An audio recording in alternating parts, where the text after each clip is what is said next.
Frank, and welcome back to Travel Tips. Today we're off to one of my favorite places on the planet, Hong Kong. I've been going there for about 20 years now. Absolutely love the place. It's vibrant, great food, great shopping, so much to do, so much to see. And if we talk about money, if you're changing $1 US, you're going to be getting about 7.5 Hong Kong dollars. The UK pound, you'll be getting about 10 Hong Kong. I used to get 12, so it's gone down a little bit. You arrive at the airport.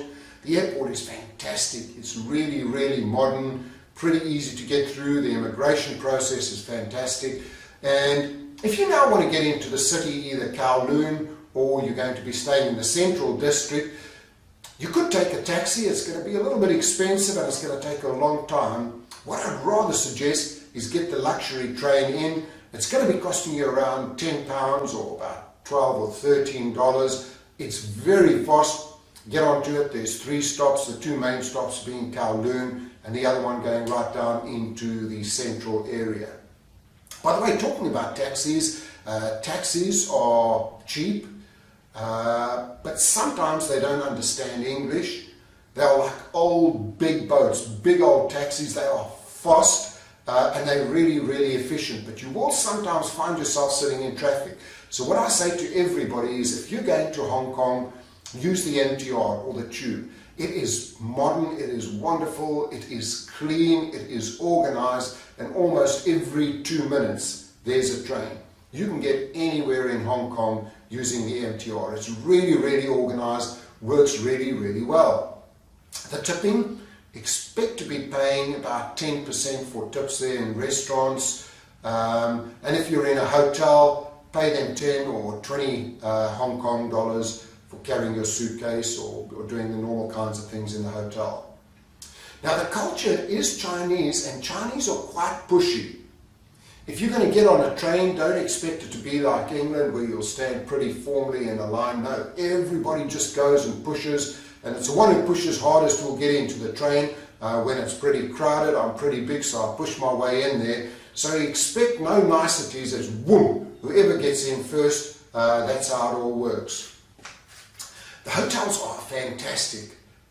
Pretty pricey now, I'd say, on a par with Singapore and Tokyo. Much more expensive than going to places like Thailand or Philippines or Malaysia. And there are some great hotels. Places like the Mandarin down in Central, one of my favorite hotels. Have the breakfast there. It is just out of this world. But sometimes I will stay on the Kowloon side as well. And I'm normally looking to pay around $200 US a night. And for that I can get a reasonable 4-star hotel and maybe a sort of lower end 5-star hotel. Also depending on when you're going and what's on in the city. Food is fantastic. Of course, you've got the dim sum, you've got the crispy Peking duck. Food is wonderful. And the area I like to go to is LKF, Lang Kwai Fong, which is where a lot of the expats go. That's where there are some brilliant bars, fantastic nightlife, restaurants. You'll have every big restaurant chain down there. And the food is pretty great, but I love to eat the local food. Why go to Hong Kong and be going to an Italian restaurant? I'll do that when I go to Italy. You want to be eating all of the local delights. You can also try, if you've got a stomach for it, when you're in Kowloon, some of the street food over there. What I do like is some of the sweet breads and the rolls. I love going into the bakeries. It can be a real get fat town because they've got some great pastries over there. Shopping is fantastic. Causeway Bay is just crazy. Ladies, if you go there, you could spend a week in Causeway Bay. Millions of people, right down from the cheap shops to the real high-end shops where you'll actually stand outside in a queue to get in and buy handbags and perfumes and stuff. I love the tailors over there. I have all of my clothes are handmade either in Hong Kong or in Thailand. I have the most beautiful suits and shirts. They are fantastically made at a fraction of the price that I'd be paying in London or even the US. The other places you want to go is to the ladies' market or the night market, and expect to negotiate over there. I love going and playing the negotiation game. So I'll go in and they'll give me a price, I'll offer them a third of the price, and that's where we start negotiating. Now if I walk away and they swear at me, I know I've gone too low. If I walk away and they run after me, I know it's the right price, but I've then got to go and buy it, otherwise I'm being very, very rude. Kowloon, there's great places, fantastic camera shops over there, Chim Soy Choi, there's so many places you can go for shopping. Drinking water over there, I always buy bottled water, and most hotels will give you bottled water as well. It's one of the countries where I just wouldn't take a chance on drinking the local tap water. You could if you want to, but I stick to the bottled water. Things to do, there's so much to do over there. Now it's quite funny, I like to go to the red light district, Wan Chai, mainly because they've got some of the best bands in the world.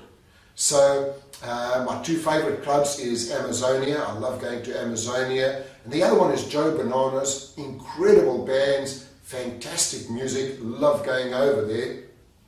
But be careful that you don't get caught, because when you're walking you'll see the ladies of the night trying to entice you, come down into their clubs. And a funny little story, I was sitting in a hotel one night and I heard two South African guys speaking with their first time to Hong Kong. And they went down to the district and got enticed into one of these bars. Beautiful ladies came up to them and they started buying the ladies drinks. At the end of the night they were given a bill for $2,000 US. They nearly had a heart attack.